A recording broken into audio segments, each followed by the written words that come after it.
Yo, what's up mga pre? Nagpalit tayo ng oil filter mga pre. So, galing to ng mga pre, sa Suzuki talaga to mga pre. Bumili tayo sa Suzuki talaga.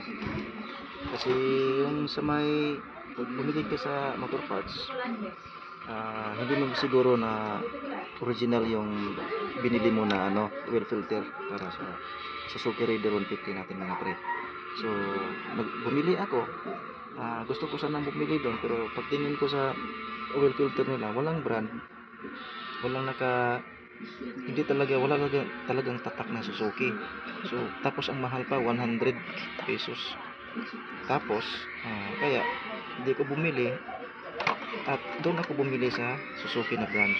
Ito yung mga pre, ito yung box niya. Tapos yung bago mga pre ay kabit na natin dito mga pre.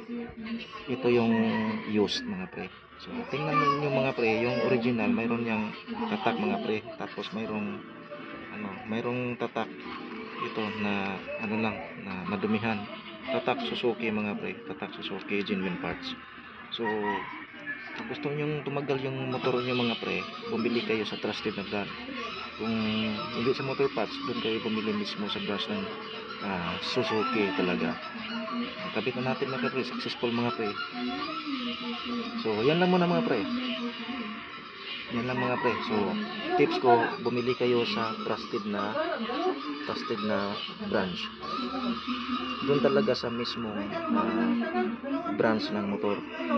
Kung anong brand ng motor mo, doon ka bumili. So yan lang mga pre. Hanggang sa muli, ride safe mga pre.